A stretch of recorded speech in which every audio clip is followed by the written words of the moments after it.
저는 여름을 참 좋아해요. 생일이 7월생이기도 하고요.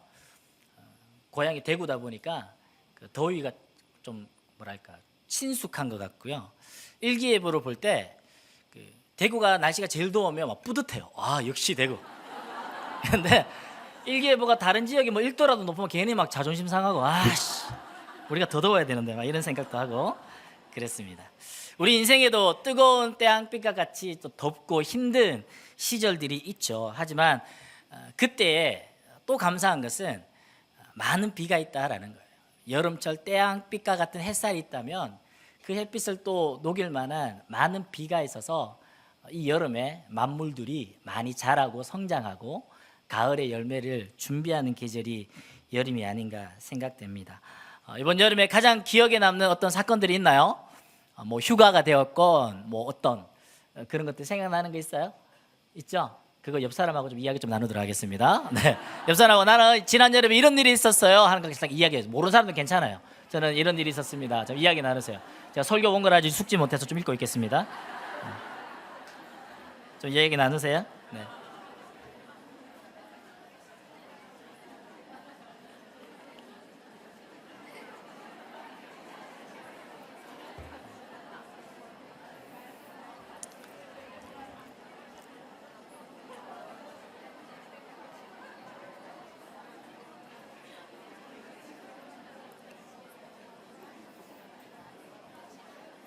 기가 막힌 사연이 누가 있나요? 옆 사람 중에? 뭐 기가 막힌 뭐 로또가 됐다든지 뭐 이런 거 있어요? 뭐 없어요? 이분 진짜 대박이었다고 있나요? 뭐 없어요? 뭐 그냥 일반적으로 미국 갔다 오는 그 정도? 네. 아주 일반적 해와이 갔다 오는 그 정도? 네. 지난 여름에 하나님 주신 그 흔적들이 이번 가을에 멋진 열매로 결실하기를 축복합니다. 아멘. 이 학기는 우리 기적이라는 말씀을 가지고 시리즈로 말씀을 좀 나누려고 해요. 기대가 되세요? 저는 참 많이 기대가 됩니다. 오늘날 세련된 교회들에서는 기적 이야기를 잘 듣기가 힘든 것 같아요. 아프면 유명한 병원부터 검색하게 되고, 돈이 좀 궁하면 은행에 저리대출 알아보면 되고, 내가 좀 필요한 거 있으면 넘쳐나는 인터넷 정보를 통해서 내가 원하는 정보를 빨리빨리 찾으려고 하지, 교회 달려가서 울부짖고 무릎 꿇고 하나님께 애걸복걸 기도하는 모습 잘 찾기 힘든 것 같습니다. 제가 청년 시절에 20살이 되어서 서울에 처음 올라와 봤어요. 6학년 때 수학여행으로 서울 한번 올라와 보고 20살이 돼서 처음 서울 올라왔는데, 처음 서울 올라갈 때 너무 기대하는 마음으로 두 군데는 내가 꼭 가봐야겠다 했어요. 거기가 어디냐면 양화진에 있는 선교사님 묘원을 내가 꼭 가고 싶었어요. 거기는 꼭 가봐야지. 그리고 두 번째로 가고 싶은 데가 어디냐면 여의도 순복음교회였어요. 그때만 해도 뭐 세계에서 제일 큰 교회니 막 이런 얘기들이 많았으니까, 실제로 가보니까 주일날 예배를 가보니까 어마어마한 큰 예배당에 얼마나 뜨겁게 예배하는지, 의자가 빼곡히 차니까 그 복도에 돗자리 깔아놓고 막 성도님들이 앉아서 예배하더라고요. 예배 중간에도 막, 예배 전에도 그렇고 예배 끝나고 마지막에 막 조용기 목사님 나와서 기도하고 막 하는데, 갑자기 막 이런 병이 나왔습니다, 하나님이 이런 병을 누구누구 낫게 했습니다 이러니까 막 구석구석에서 아멘 일어나는 거예요. 깜짝 주일 낮 예배예요. 주일 11시 예배 때 막 무슨 병이 나왔습니다 그러면 뭐 아멘 일어나고, 어디 기도원에서만 보던 장면을 주일 낮 예배 때 그 광경 보고 저는 참 큰 충격과 이게 가능한구나라는 생각들을 많이 했습니다. 어머니 기도회 예배 드린 지 올해로 저는 6년째입니다. 지난 2년 동안은 하나님 은혜 주셔서 어머니 기도회에서 기도회를 인도하는 시간을 또 섬기게 됐습니다. 그러면서 저에게 더 갈증이 깊어졌던 것은 뭐냐면, 하나님, 우리 어머니들의 간절한 기도가 이렇게 많습니다. 회복되고 치료받기를 구하는 기도가 이렇게 많습니다. 하나님 응답해 주세요. 하나님 회복시켜 주세요. 하나님 치료해 주세요. 기도하는 손이 부끄럽지 않도록, 기도하는 입이 부끄럽지 않도록 하나님 응답해 주세요라는 그러한 갈증이 제 안에 계속 있었습니다. 그러면서 생각난 말씀이 시편 123편 2절 말씀입니다. 상전의 손을 바라보는 종들의 눈같이, 여주인의 손을 바라보는 여종의 눈같이 우리의 눈이 여호와 우리 하나님을 바라보며 우리에게 은혜 베풀어 주시기를 기다리나이다. 이런 마음으로 이 학기를 시작하게 된 것 같아요. 이런 마음이 가득한 이 학기, 그래서 좀 노골적으로 좀 우리가 기도했습니다. 이 학기 때는 좀 품위 같은 거 차리지 말고 좀 자존심 좀 내려놓고 좀 품위 없이 좀 노골적으로 기도하기를 원하는데요. 요한복음 16장 24절 말씀에 보니까 지금까지는 너희가 내 이름으로 아무것도 구하지 아니하였으나 구하라 그리하면 받으리니 너희 기쁨이 충만하리라. 아멘. 아멘이시죠? 아멘, 아멘. 마태복음에는요 비슷한 말씀이 이렇게 이야기하고 있습니다. 구하라 그리하면 너희에게 주실 것이요, 찾으라 그리하면 찾아낼 것이요, 문을 두드리라 그리하면 너희에게 열릴 것이니 구하는 이마다 받을 것이요, 찾는 이는 찾아낼 것이요, 두드리는 이에게 열릴 것이니라. 너희 중에 누가 아들이 떡을 달라는데 돌을 주며 생선을 달라는데 뱀을 줄 사람이 있겠느냐? 너희가 악한 자라도 좋은 것으로 자식에게 줄 줄 알거든 하물며 하늘에 계신 너희 아버지께서 구하는 자에게 좋은 것으로 주시지 않겠느냐? 할렐루야. 할렐루야. 우리가 구할 때 하나님 좋은 거 주신다고 약속하셨습니다. 아멘. 노골적으로 구합시다. 노골적으로, 좀 선정적으로, 자극적으로, 19금으로 좀 구합시다. 우리 그렇게 좀 구했으면 좋겠어요. 구합시다. 그리고 받읍시다. 아멘. 이번 2학기에 기도 제목 100개 쓰라고 했잖아. 써보여. 우리 이거 지난 여름 수련회 때 우리 송림 중등부 애들에게 숙제 시켰어요. 100개 쓴 애들이 있을까요? 있습니다. 있어요. 여러분들 자녀들이 여러분들보다 기도 더 많이 한다는 거 모르시죠? 100개씩 기도해요. 엄마에 대한 기도 제목이 99개예요.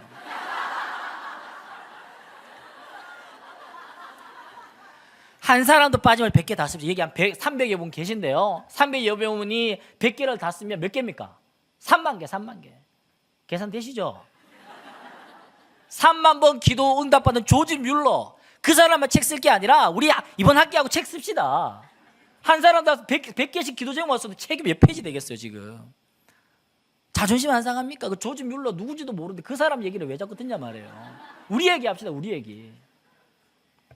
가을이 얼마나 기도하기 좋은 계절입니까? 우리 기도하라고 다음 주에 특세를 다 나오세요. 다 나오세요. 새벽 3시 반에 할 일 없어요. 나오세요. 애들 학교도 안 가고 남편 직장도 안 가요. 얼마나 좋아요. 나와요. 기도하고 들어가도 기도하다 왔는지도 몰라요. 얼마나 좋은 때인지 몰라요. 기도합시다. 혹시나 뭐 거리가 멀거나 기타 등등등 사연이 있다면 얼마나 인터넷으로 다 열어줘요. 전국에서 우리 교회 특세를 다 참여하는 거 아세요? 여러분들 빼고 다 참여하고 있습니다. 왜 전국에서 다 참여, 나는 참여 안 하냐 말이야. 인터넷으로도 못 볼 것 같으면 아이들 학원 보내고 학교 보내고 난 다음에 좀 영상 올라오는 것도 좀 보고 말씀 붙들고 은혜 받고 기도하고 이 가을에 결실이 주렁주렁 해야 될 거 아닙니까? 할렐루야. 아멘. 기도 응답으로 결실 가득한 가을 됩시다. 요한복음에 나오는 7가지 기적의 말씀을 살펴볼 건데 예수님의 행적을 기록한 복음서가 4가지죠. 마태, 마가, 누가, 요한복음인데 요한복음만의 특별한 특징이 3가지가 있습니다.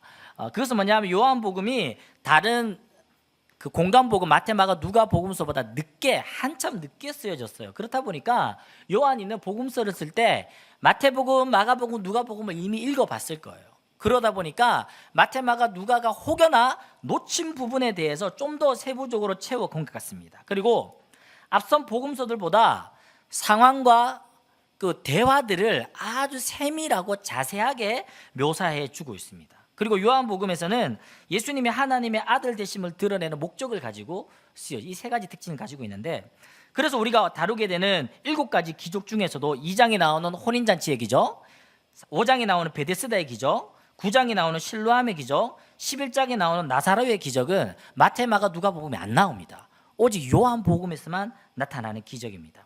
또한 이 기적을 기적만으로 기록하지 않고 긴 절을 할애해서 상황과 대화를 우리에게 자세하게 이야기해 주는데 요한은 이 기적들을 이야기할 때 기적이라고 말하지 않습니다. 표적이라고 표현을 하고 있습니다. 표적은 마치 도로판에 나오는 표지판처럼 그 표적이 그 기적이 가리키는 목적지가 있다라고 이야기하는데요. 그 목적지가 여기입니다. 요한복음 20장 30절에서 31절이 이 표적의 목적지입니다. 예수께서 제자들 앞에서 이 책에 기록되지 아니한 다른 표적도 많이 행하셨으나 이미 다른 표적도 많아요. 여기에는 7가지 표적을 행했지만 다른 표적이 많습니다. 오직 이것을 기록하면 오직 이 7개만 기록했던 이유가 있다라는 거예요. 너희로 예수께서 하나님의 아들 그리스도이심을 믿게 하려 하며 또 너희로 믿고 그 이름을 힘입어 생명을 얻게 하려 하며 즉 2가지 이유가 있다라는 거죠.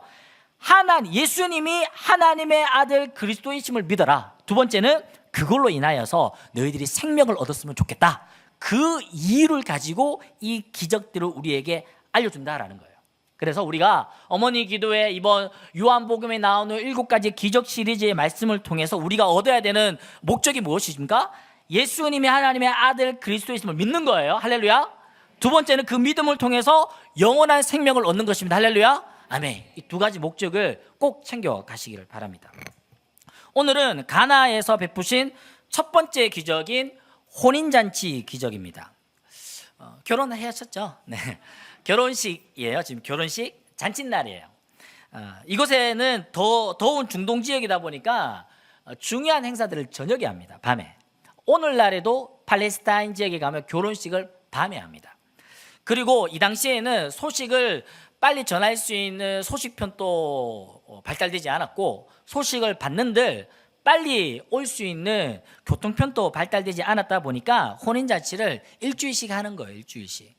그래서 한번 결혼식 하면 온 동네가 일주일 내내 잔칫날이 됩니다. 잔치집의 특징이 두 가지 있죠. 첫째는 잔치집은 흥겹습니다. 잔칫날 주인공들이 간혹 울기도 하지만 슬픔만은 아닙니다. 기쁨이 넘치는 눈물일 것입니다. 그런데 결혼식의 기쁨이 가득한 잔치집에도 문제는 있습니다. 어떤 문제가 생겼습니까? 포도주가 떨어졌습니다. 말씀 준비하는데 제가 결혼했던 때가 기억이 나더라고요. 저도 결혼했거든요. 우리 교회에 이제 그 결혼식을 할 때 우리 교회 외식 업체가 들어오는 업체랑 이렇게 미리 미팅하고 조율을 하는데, 제가 중등부 사역자입니다. 중학생들이 한 300명 있습니다. 이 새끼들 엄청 먹습니다.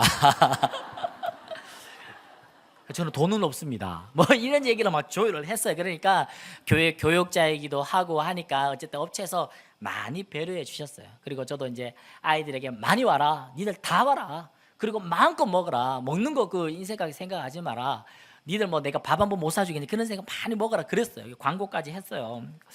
근데 아이들 엄청 많이 왔어요. 근데 문제가 생겼어요. 음식이 엄청 남았어요. 왜 그러냐니까, 제가 그때 강도사였거든요. 우리 결혼도 안 하다 보니까 전임 사역자도 아니고 하니까 애들 엄마께서 엄마 우리 강도사님 결혼한대 가니까 밥 먹지 말고 와라, 강도사님 돈 없다, 이랬던 것 같아요. 애들 엄청 왔는데 이놈들이 밥을 안 먹고 다 가버렸어요. 이렇게 예뻐요. 엄마들은 먹고 간 것 같은데 음식 엄청 많이 남았어요. 얼마나 아쉽던지. 그래도 모자란 것보다 낫다는 생각을 좀 했습니다. 기쁨이 가득하고 흥이 가득한 잔치집에도 문제는 있을 수 있다는 거예요. 두 번째 잔치집의 특징이 뭐냐 하면, 잔치집에 사람들이 많이 모인다.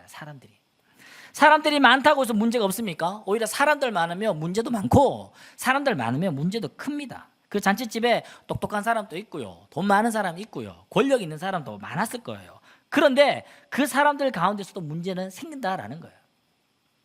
사람들이 많다고 해서 문제가 저절로 해결되지 않습니다. 문제보다 더 큰 것은 뭐가 문제냐면, 그 수많은 사람들이 있음에도 불구하고 그 사람들은 지금 문제를 안다 모른다? 모른다라는 거예요. 수많은 사람들이 있지만 그 문제를 인식하지 못하고 있다는 것이 더 큰 문제입니다. 예수님의 유년기를 한번 볼까요? 명절을 맞아서 예루살렘에 갔다 요셉과 마리아는 수많은 친인척과 인파들을 틈에서 자신의 아들 예수를 잃어버렸습니다. 근데 그걸 모르고 있었어요. 몇 날 며칠을 걸어가서. 이게 어떻게 가능하죠? 이게 말이 되냐 싶죠? 가능해요. 잔칫날 흥에 겪고 수많은 사람들로 둘러싸여 있을 때는 문제를 제대로 인식하지 못하게 되는 것입니다. 저희 할머니께서 돌아가셨을 때, 제가 초등학교 들어가기도 전인데 저희 아버지께서 맛상주였습니다. 그래서 맛상주 역할 하나를 많이 분주하셨죠. 제가 초등학교 입학하기도 전이다 보니까 그때 상황이 자세하게는 기억이 안 나는데, 한 장면이 분명히 기억나는 것은, 장례식이 다 끝이 나고 저녁 늦게 아버지께서 이제 집에 누우셨는데 아버지가 훌쩍훌쩍 우셨어요. 어깨를 들썩들썩 이렇게 벽을 보고 쉬면서 돌로 누우셨거든요. 아내나 자녀들에게 안 보이려고 벽을 들어 누워서 훌쩍훌쩍 눈물을 삼키셨는데, 그걸 어머니가 보신 거예요. 그래서 옆에 뒤에 다소곳이 누우셔서 어깨를 토닥이면서 어머니 생각나요 하면서 이제 토닥이시는 그 장면이 제가 딱 기억이 나요. 경상도 상남자인 아버지, 아내와 자녀들에게 절대 약한 모습 보이지 않으셨던 아버지, 저에게는 큰 산과 같은 아버지셨는데, 장래 내내 흐트러짐 없이 자신의 역할을 잘 해내셨던 아버지인데 장례 끝나고 난 다음 그날 밤 조용한 밤에 자신이 흐느껴 우는 거예요. 분주복잡한 사람들 만난 그 상치를 때는 문제를 제대로 인식하지 못하게 되는 것입니다. 여러분들 가정, 자녀, 남편, 사회, 나라, 민족, 교회 문제를 인식하고 계십니까? 도대체 무슨 문제가 있는지 도대체 인식도 하지 못하고 있지 않습니까? 그것이 제일 큰 문제라는 거예요. 조용히 하나님 앞에 우리의 마음을 내려놓고 점검받는 시간이 필요합니다. 시간이 지나서 구정물이 싹 가라앉으면 그제서야 밑바닥이 보이는 법입니다. 잔치집 기쁨과 흥으로 해결할 수 없는 문제, 사람들이 아무리 많아도 풀 수 없는 문제가 있습니다. 그럼 어떻게 해야 됩니까? 가나 혼인잔치에서 벌어진 포도주가 떨어진 이 문제를 어떻게 해결할 수 있냐 말입니다. 첫 번째는 예수님을 믿어야 한다라는 거예요. 예수님을. 가나 혼인잔치에 벌어진 포도주가 떨어진 이 문제를 어떻게 해결되었습니까? 예수님을 믿어야 한다. 잔치집에 생겨난 심각한 문제를 전혀 인식하지 못한 채 흥에 취해 있는 수많은 무리들 중에 예수님을 제대로 아는 사람은 아무도 없었습니다. 심지어 예수님과 함께하던 5명의 제자들도 아직 예수님이 어떤 분인지 제대로 알지 못하는 평범한 사람에 불과했습니다. 그런데 그 가운데 한 사람, 예수님의 능력을 바로 알고 믿고 있는 그 한 사람이 있었는데 그가 누굽니까? 예수님의 어머니였던 마리아입니다. 참 다행이에요. 그 잔치집에 예수님이 초청되었다는 게 참 다행이에요. 사랑하는 여러분, 여러분들의 잔치집에 예수님 초청하시기 바랍니다. 여러분들의 마음에, 여러분들의 가정에, 여러분들의 문제에 예수님을 초청하십시오. 예수님이 계셔야 문제가 해결됩니다. 그런데 초청만으로는 부족해요. 잔치집 주인, 신랑의 가족들이 예수님을 초청을 했지만 예수님을 제대로 몰랐다라는 거예요. 아무리 우리 주님이 내 곁에 계시고 내 안에 거하신다 할지라도 그분에 대해서 제대로 알고 제대로 믿고 그 능력을 제대로 신뢰하지 못한다면 아무런 기적은 일어나지 않습니다. 요한복음 2장 4절 말씀에 예수께서 이르시되 여자여 나와 무슨 상관이 있나이까 내 때가 아직 이르지 아니하였나이다. 잔치집에 예수님이 계셨지만 그 잔치는 예수님과 아무런 상관없는 잔치였던 것입니다. 잔치집에 예수님을 초청하였지만 예수님을 제대로 아는 사람도 없었고 예수님의 능력을 믿는 사람도 아무도 없었습니다. 예수님을 믿는 우리 삶에 왜 기적은 일어나지 않을까요? 예수님을 믿고 예수님을 나의 주인이라고 고백을 하는데 왜 우리 삶에는 어떠한 예수님의 놀라운 기적이 나타나지 않는 것일까요? 우리 마음속에 예수님이 어떻게 있습니까? 주인이 아닌 손님으로 계시다라는 거예요. 손님으로 계신 분이 어떻게 뭘 하겠냐 말이에요. 손님으로 오신 분이 요리를 하겠어요? 설거지를 하겠어요? 빨래를 하겠어요? 집을 고치겠어요? 집을 팔겠어요? 손님은 아무것도 할 수 없습니다. 왜 우리 삶에 우리 가정에는 기적이 안 일어날까요? 예수님이 손님이기 때문입니다. 여러분들의 잔치집에 예수님 초청하십시오. 여러분들의 마음에, 가정에, 여러분들 문제에 예수님 초청하십시오. 손님으로 초청하지 마시고 객으로 초청하지 마시고 아무런 상관없는 일로 초청하지 마시고 주인으로 초청하시기 바랍니다. 아멘. 그래서 2장 3절 말씀이 이렇게 이야기하고 있습니다. 포도주가 떨어진지라 예수의 어머니가 예수에게 이르되 저들에게 포도주가 없다 하니 무엇입니까? 예수님께 아뢰는 거예요. 주인 대신 예수님께 아뢰는 거예요. 내 문제를 그분께 내어 보이는 거예요. 그분이 보시도록, 그분이 하시도록 그분께 가지고 오십시오. 기적은 그분을 알고 그분의 능력을 아는 자에게 일어나며 그분께 내 문제를 보이고 아뢰고 그분이 하시도록 내어드리는 자에게 기적은 일어납니다. 아멘. 인간이 모자람이 없다면 우리는 스스로 신이라고 착각할 것입니다. 우리가 어려운 일에 부딪힐 때 나의 한계를 깨닫고 부족함을 인정하면서 하나님을 찾게 됩니다. 우리는 문제를 통해서 하나님께 나아갑니다.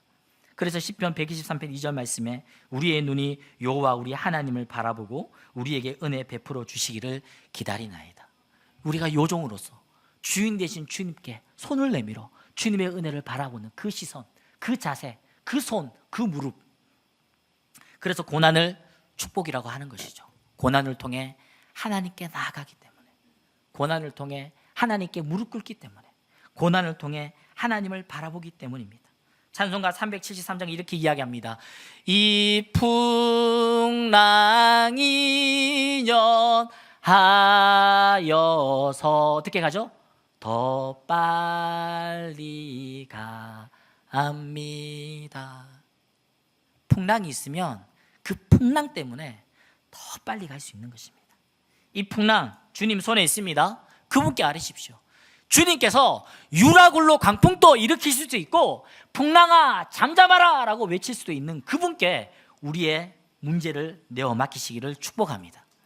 누가복음 18장에 예수님이 불의한 재판장 비유를 말씀하시면서 결론을 이렇게 짓고 있습니다. 누가복음 18장 7절 8절 말씀에 하물며 하나님께서 그 밤낮 부르짖는 택하신 자들의 원한을 풀어주지 아니하시겠느냐? 그들에게 오래 참으시겠느냐? 내가 너희에게 이르노니 속히 그 원한을 풀어주리라. 할렐루야. 아멘.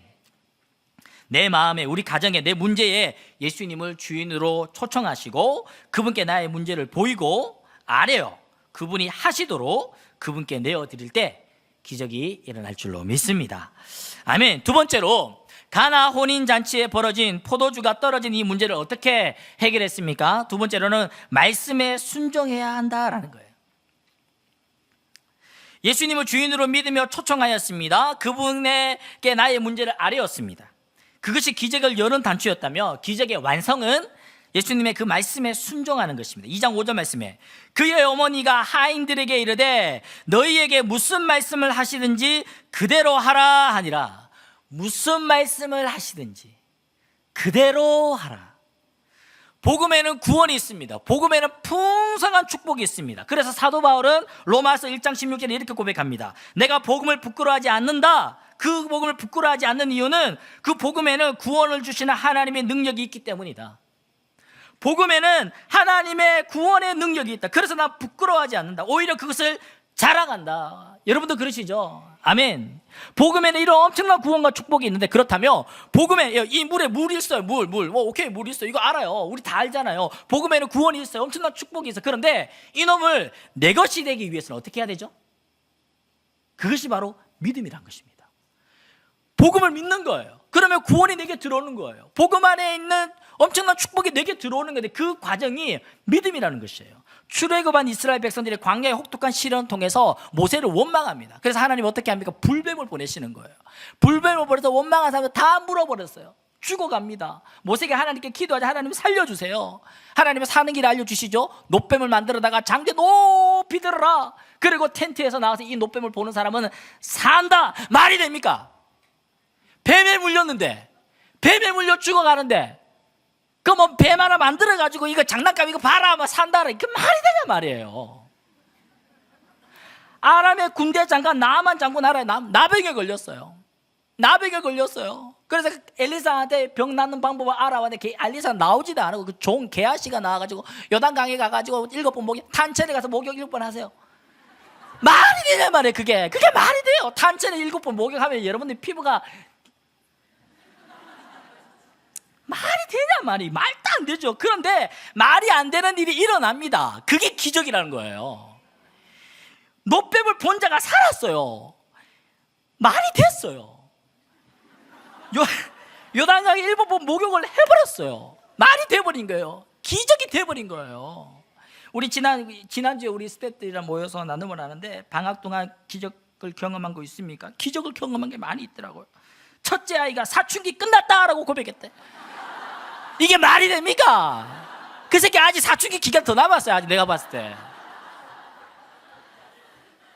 근데 말이 돼요. 그걸 기적이라고 고백하니까. 사춘기 아들이 이뻐 보여요. 말이 됩니까? 이게 말이 되냐 말이에요. 사춘기 아들이 이뻐 보인다니. 말이 안 되는데 말이 돼버렸어요. 이게 기적이죠. 방학 동안 아이들과 매일 가정예배를, 이게 말이 돼? 매일 아이들과 가정예배 드리기 말이 그 얼마나 더웠는데 말이 되냐고요. 그런데 이게 말이 돼버렸어요. 그래서 이게 뭐라고요? 기적이라는 거예요. 이게 기적이에요. 여러분들 아무도 애들이랑 일주일 내내 가정예배 한 번 안 드렸잖아. 이 가정 기적이죠. 여러분 사춘기 아들이 안 이뻐 보이잖아요. 그러니 뭐 이뻐 보이는 이 사람은 기적인 것입니다. 믿음의 순종을 통해서 복음 안에 있는 구원과 풍성한 축복이 내 것이 됩니다. 그래서 마리아가 지금 뭐라고 이야기하고 2장 5절 말씀에 그의 어머니가 하인들에게 이르되 너희에게 무슨 말씀을 하시든지 그대로 하라. 말씀대로 순종하십시오. 그대로 하십시오. 더하지도 빼지도 말고 그대로 하십시오. 누가복음 5장 5절 말씀에 이렇게 이야기합니다. 시몬이 대답하여 이르되 선생님, 우리들이 밤이 새도록 수고하였으되 잡은 것이 없지만은 말씀에 의지하여 내가 그물을 내리리이다 하고.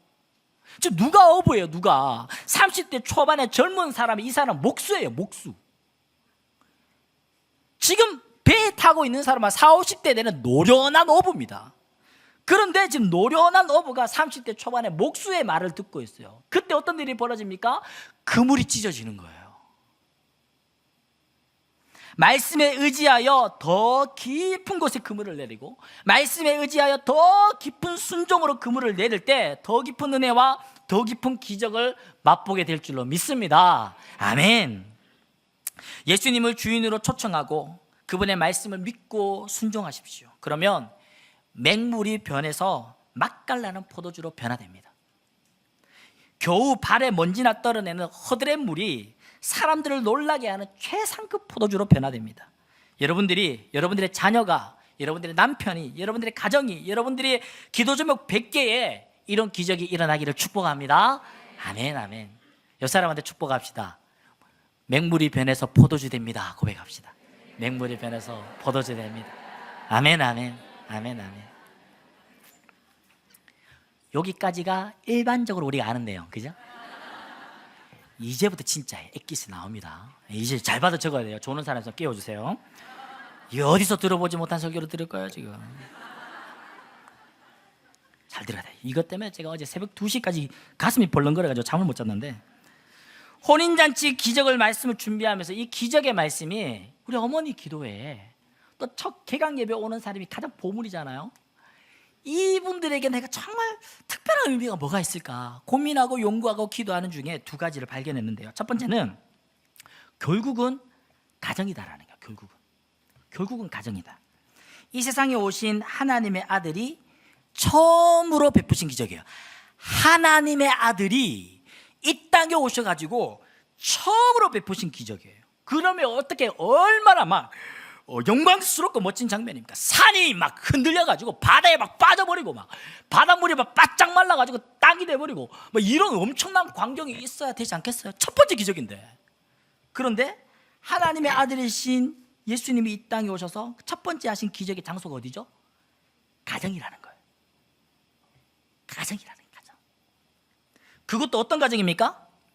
처음 시작하는 아주 미숙한 가정.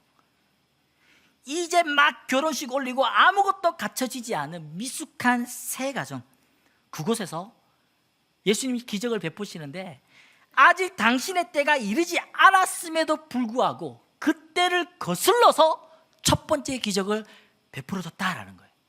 바빙크라는 신학자는 이렇게 이야기했습니다. 인류 역사는 결혼으로부터 시작되었고 그리스도의 구속 역사의 전개 또한 혼인잔치집에서 시작되었다. 인류의 시작이 아담과 하와의 결혼으로부터 시작되었듯이 예수님의 신약의 구속사의 시작도 막 결혼한 가정으로부터 시작되었다라는 거예요. 그만큼 가정이 어떻다고요? 중요하다. 가정이 중요하다. 그래서 사단은 가정이 이렇게 중요한 걸 하나님도 알고 예수님도 아니까 사탄도 아는 거예요. 그래서 사탄이 가정을 어떻게든 파괴시키려고, 가정을 어떻게든 흔들어대려고, 가정을 어떻게든 무너뜨리려고 하는 거예요. 그래서 인류 최초의 불행이 어디서 일어났습니까? 가정에서 일어난 거예요. 그래서 예수님은 가정을 회복시키는 것을 당신의 첫 사역, 첫 기적으로 삼으신 것입니다. 할렐루야. 결국은 가정이에요. 결국은 가정이에요. 혼인잔치 기적, 어머니 기도회에 오신 여러분들, 여호와의 딸들에게 주시는 특별한 의미, 결국 뭐라고요? 결국은 가정이다. 진부하고 또 가정 얘기냐? 아니, 가정이 너무 중요해. 두 번째로 혼인잔치 기적이 어머니 기도회 오신 여러분들에게 주신 특별한 의미는 결국은 어머니다라는 거예요. 결국은 어머니다. 첫 번째, 가정이 살아나야 돼요. 가정을 살아내야 돼요. 두 번째는 결국은 어머니가 살아나야 돼요. 요한복음 2장 12절 우리가 읽지 않았던 바로 다음 구절인데요. 11절 다음이에요. 바로 혼인잔치 기적 다음이에요. 그 후에 혼인잔치 이후에 예수께서 그 어머니와 형제들과 제자들과 함께 가버나움으로 내려가셨으나 거기에 여러 날 계시지 아니하시더라. 지금 예수의 어머니 마리아가 아들로 인해서 첫 번째 놀라운 기적을 맛봤습니다. 게다가 이 놀라운 첫 번째 기적이 누구로부터 시작됐어요? 마리아로부터 시작된 거예요. 우리 아들이 엄마의 부탁을 들어서 자기 때가 이르지 않았지만 엄마의 부탁이래, 그 부탁을 들어준 거예요. 엄마가 그 잔치에서 좀 뭔가 역할을 했던 것 같아. 마치 친척이었던가나 뭐 친구라든가 엄마의 위상이 쫙 올라갔어요. 얼마나 뿌듯하겠어요. 우리 아들, 우리 아들, 우리 아들, 역시 우리 아들, 우쭈쭈쭈.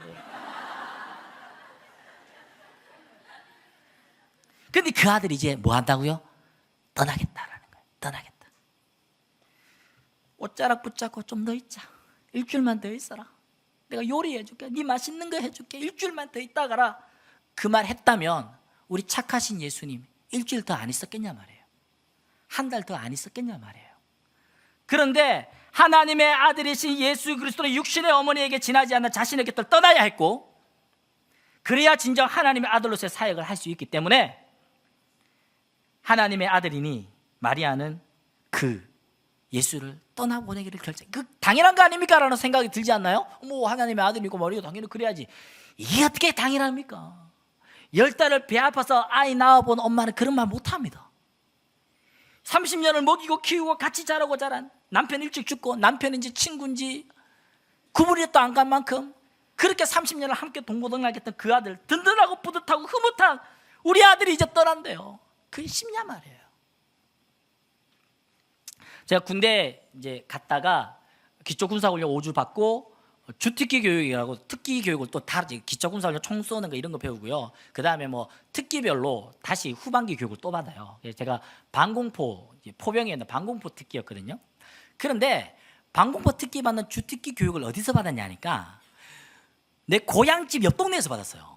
고향집 옆 동네 방공포병 학교가 있는데 그게 난 뭐 별로 뭐 별거 아니라 생각했거든요. 제가 그때 중학교 때 신문 배달한테 거기 신문도 넣고 이랬었는데 별로 시덥잖게 생각했는데 내가 군대에 가서 주특기 교육 후반기 교육을 옆 동네에서 받은 거예요. 너무 반가운 거예요. 우리 동네니까 제가 뭐 20년 동안 살았던 동네 너무 반가운 거예요. 그래가지고 내가 일주일 뒤에 편지를 썼죠. 이제 엄마한테 집에 엄마 나 여기 있다고. 그러니까 집에서도 난리가 난 거예요. 와 어떻게 거기 왔냐 이러면서 이제 거기 계속 있을 수 없냐 자대로 있을 수 없냐. 저도 한편으로 여기 자대 배치 받을까 열심히 해서 여기 자대 배치 받을까 이런 고민까지 할 만큼 집 너무 가까우니까 그렇게 있었는데 그래 주특기 교육 4주를 받고 이제 수료할 때 엄마 나 언제 수료해요. 이제 수료하면 뭐 어디로 가게 돼요 이렇게 얘기를 했어요. 당연히 엄마는 못 오죠. 군대 아니니까. 그런데 옆 동네니까 엄마가 혹여나 아들 볼까 싶어가지고 부대 앞에 온 거예요. 당연히 안 들려보내주죠. 뭐 면회가 훈련생인데 무슨 면회가 돼요. 근데 그날 비가 왔어. 비가. 나는 엄마 오는지도 몰랐고 버스 타고 이렇게 갔죠. 버스 타고 우웅 정문을 지나가는데 버스 타고 이렇게 지나가는데 비가 많이 오는 날인데 창문에 보면 난 우리 동네니까 우리 동네 마지막으로 보자 창문을 보는데 위병소 군대 정문 앞에 엄마가 우산 쓰고 서 있는 거예요. 그 차가 서겠습니까? 어디 그냥 지나가지. 그 차가 엄마네 하고 나 지나갔어요. 엄마 왜 왔지? 저는 그랬어요. 엄마 왔다 갔네. 엄마 못 보는데 바보지 말라 왔노. 이런 생각을 했어요. 그리고 100일 이렇게 휴가 때까지 이따 한 몇 달 더 있다가 이제 휴가 왔어요. 휴가 오니까 엄마 그 누나들이 그 이야기를 하더라고요. 서가 니 그때 술하는 엄마 부대 앞에 간 거 알아? 그래 내가 엄마 봤다. 말로 한다 그거 보지도 못하는 거 비 오는데. 저는 그랬어요. 근데 누나들이 뭐라 그런지 알아요? 그날 엄마가 집에 오는데 미친년 같았다 그랬어요. 우산을 들고 갔는데 우산도 안 가져오고 그 옆 동네 버스 그래도 버스 두 정거장 거리인데 걸어서 온 거예요. 아들 못 봤다고? 아들 못 봤다고 우산도 어디 없고 비 다 맞고 그 두 정거장을 걸어서 오니까 누나들이 뭐 깜짝 놀랐더니 미친년이 돼서 온 거예요. 엉엉 울면서 들어오길래. 사랑하는 여러분, 군대 주특기 교육 수료한 아들 얼굴 못 봐도 미친년 되는 게 엄마예요. 그게 엄마라니까요. 채찍에 맞으신 예수님 바라보면서 차라리 날 때려라, 어미 날 때려라 그 말 하고 싶지 않았겠냐 말이에요. 하나님의 아들이라는 신성 모독 때문에 십자가 지는 예수님 보면서 저놈은 내 아들이야, 차라리 나를 십자가에 못 박아 라는 말을 하고 싶지 않았겠냐 말이에요. 이 마리아가. 그러나 마리아는 혀를 깨물면서 자기가 지켜야 할 자리를 벗어나지 않았습니다. 자기에게 멀어질수록 이 아들이 내 아들이 아닌 마리아의 아들이 아니면 아닐수록 이는 하나님의 아들이 될 수 있기 때문입니다. 자신의 입김이 약화되면 약화될수록 예수님을 통해 하나님의 뜻이 온전히 이루어지기 때문입니다. 우리가 천주교가 너무 마리아를 우상하다 보니까 마리아에 대해서 너무 이렇게 폄하하지는 않지만 좀 다루지 않는 것 같아요. 이보다 믿음 좋은 여인이 어디 있습니까? 이보다 예수님의 놀라운 구원에, 하나님의 그 놀라운 구원에 아들 예수를 태어나게 하는 그 여인, 이만한 여인이 어디 있겠냐 말이에요. 혼인잔치 이후에 신기한 거는요, 마리아가 말을 안 해요. 모르겠어요. 여러분 다 성경 한번 찾아보세요. 그 뒤에 마리아의 대사가 나오는가? 저는 기억이 안 나더라고요. 그 뒤로 마리아가 벙어리가 된 것 같아요. 말을 안 해요. 그러면서 곰곰이 생각하면 영화, 이 패션 오브 크라이스트 영화에서도 보니까 마리아의 대사를 내가 들어본 적 없는 것 같아요. 원래 있는지도 모르겠어요. 근데 기억이 안 나요. 인류의 역사를 빛나게 이끌었던 여인들의 그 어머니들의 대부분 무식하거나 무명이었다는 사실을 잊지 마십시오. 그들의 세상의 명성을 얻은 기라성 같은 여인들이 아니었습니다. 성 어거스틴의 어머니 모니카, 존 웨슬리의 어머니 수산나, 이찬수 목사님의 어머니 이정숙 권사님,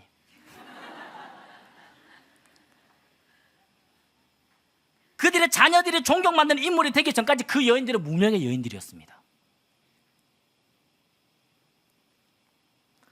어머니의 학위나 미모가 자식을 위대하게 만들지 않습니다. 어머니가 하나님에 대한 믿음과 순종심을 지니고 살아갈 때 하나님께서 그 자식을 당신의 위대한 도구로 사용하십니다. 신기한 거 하나 알려줄까요? 우리 아들, 딸이 예수 아니죠? 우리 아들, 딸이 왜 예수가 아닌지 알아요? 여러분들이 마리아가 아니기 때문이에요. 바꿔 이야기해 볼까요? 여기에 계신 300여 분의 어머니들이 마리아 되시면 내 아들 예수 됩니다. 이당한 게 아니야! 그 얘기 아니에요. 내가 마리아 되면 내 아들, 딸이 예수님처럼 하나님의 아들, 딸 되어서 하나님의 놀라운 구원 역사의 도구로 쓰임받을 줄로 믿습니다. 아멘. 어떻게 되라고요? 내가 마리아 되라고요. 오늘날 우리 아이들 너무 불행해요. 이 지역을, 이 시대를 살아가는 우리 아이들 너무 불쌍해요. 왜 불쌍한지 알아요? 그건 단 하나예요. 엄마가 너무 똑똑해요. 엄마가 너무 많이 알아요. 다 알아요. 아이에 대해서 아이보다 엄마가 더 많이 알아요. 그래서 아이가 엄마를 이길 수가 없어요. 절대 이기지 못해요. 가정에서 매일마다 져요. 매일마다 패배해요. 집에 있는 딸들보다 엄마들이 더 예뻐요. 집에 있는 아들보다 아빠가 더 멋있어. 아이는 계속 패배감 365일 가정에서 패배를 경험하는데 어떻게 세상에서 이기냐 말이에요. 제발 집에서 화장하지 마세요. 몸빼 바지 입고. 많이 아는 똑똑한 엄마 아빠가 더 한 가지 흠이 있다면 말이 너무 많아요. 말이 너무 많아요, 엄마들이. 그러니까 엄마가 아들, 딸이 집에서 패배당한 경험하는데 말도 못해. 논리적으로 엄마를 이길 수가 없어. 그래서 할 수 있는 방법이 뭐예요? 문 쾅 닫는 것밖에 없어요. 할 수 있는 거 그것밖에 없거든. 나 밥 안 먹어. 고작 할 수 있는 거 그것밖에 없어요. 채팅, 그 카톡에 오픈 채팅방이라고 우리 최상수 목사님 알려주는 기능이 하나 있는데 그 비밀로 카톡을 주고 받을 수 있는 기능이 있어요. 그걸 열고 한 달쯤 됐는데요, 밤 11시, 12시, 새벽 1시, 2시에 카톡이 계속 와요. 이 새끼들이 자기 이름이 안 드러나니까 막 보내는 것 같아. 심각한 카톡들이 많이 있어요. 12시 넘어서 목사님 연습실이에요. 죽고 싶어요. 감옥 같아요. 정신 차려보면 저도 모르게 칼을 손목에 대고 있어요. 이게 지금 거짓말하는 거 아닙니다. 여기 다 있어요. 증거 보여줄게요. 그 애를 만났어요. 깜짝 놀랐어요. 훈련생이에요. 부모님 순장이시고. 그렇게 12시 넘도록 학원 다니고 연습실에 연습하고 집에 가면 집은 천국입니까? 연습 다 했니? 공부 다 했어? 숙제 마저 하고 자. 언제 자요 그러면?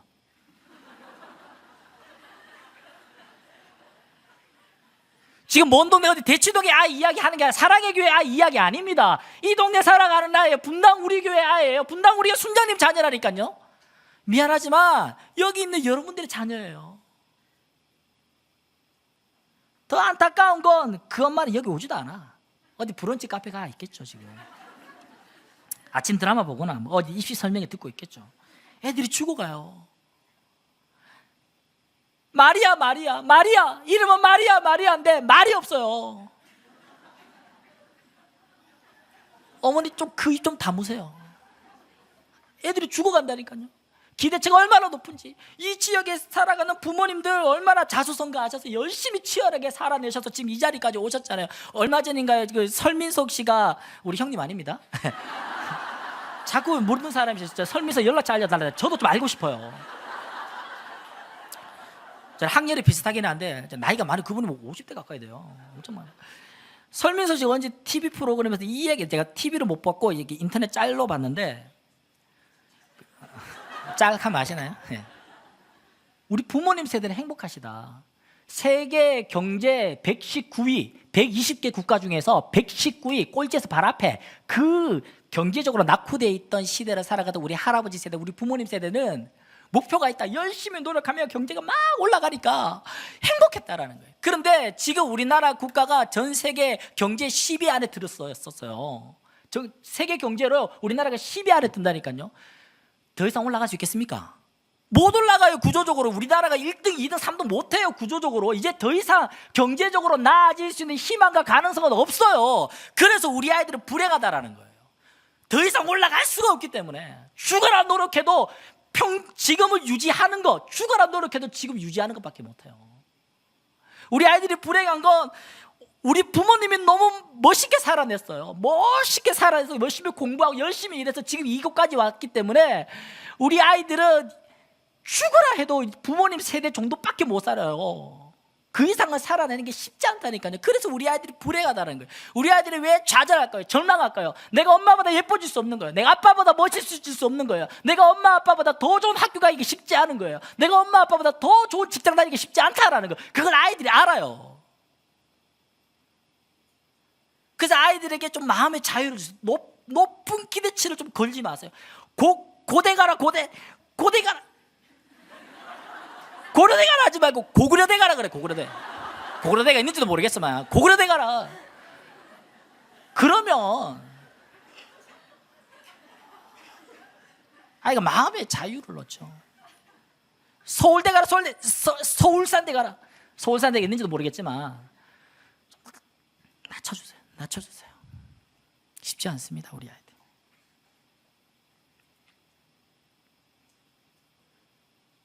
잠언 14장 1절 말씀이니까 지혜로운 여인은 자기의 집을 세우되 미련한 여인은 자기 손으로 그것을 허느니라.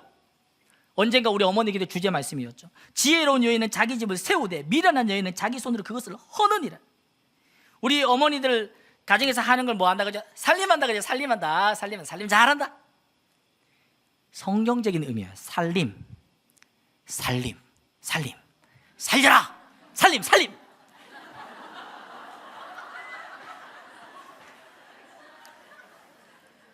사랑하는 어머니 기대 어머니들, 살림 잘하시기 바랍니다.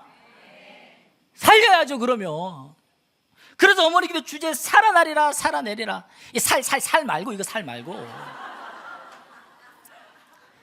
살림 잘하셔야 됩니다. 살려야 돼요. 우리 애들 살려야 돼요. 집에 오늘 저녁에 집에 가려면 말을 하지 마. 일단 말을 하지 마. 말을 하지 말아요. 제발 말을 하지 마.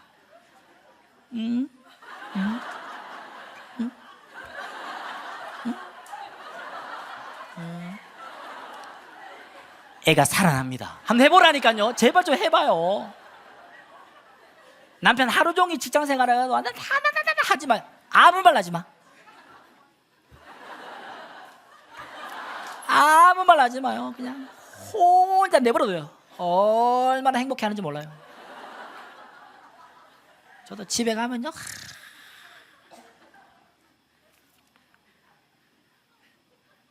마리아 되시기 바랍니다. 결론입니다. 결국은 가정입니다. 인류의 시작도 아담과 하와의 결혼으로부터 시작되었고, 예수님의 구속사의 시작도 막 결혼한 부부의 가정에서 시작되었습니다. 가정이 이렇게 중요해요. 그래서 사단이 무너뜨리려고 해요. 인류의 최초의 불행도 가정에서 시작됐어요. 그래서 예수님의 첫 사역은 가정을 살리는 것부터 시작됐습니다. 결국은 어머니입니다. 마리아 되십시오. 내가 마리아 되면 우리 아들, 딸 예수 됩니다.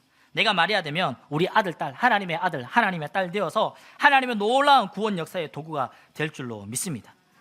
하나님보다 더 똑똑해질 자신 없으면 이제부터 덜 똑똑하십시오. 혀를 깨무십시오. 그러면 우리 아들, 딸, 남편 살아납니다. 내 마음에, 우리 가정에, 내 문제에 예수님 주인으로 초청하시고 그분을 믿고 그분에게 아뢰고 그분에게 보이십시오. 그분에게 내어놓으십시오. 그리고 그분이 무슨 말씀을 하시든지 그 말씀대로 그대로 순종하시기 바랍니다. 말씀에 의지하여 더 깊은 순종으로 그물을 내리면 더 깊은 은혜와 더 깊은 기적을 맛보게 될 줄로 믿습니다. 그러면 맹물 같은 내 인생 변하여 맛깔나는 포도주가 될 것이고, 겨우 발에 먼지나 떨어지는 허드렛 맹물이 사람들을 놀라게 하는 최상급 포도주가 될 줄로 믿습니다.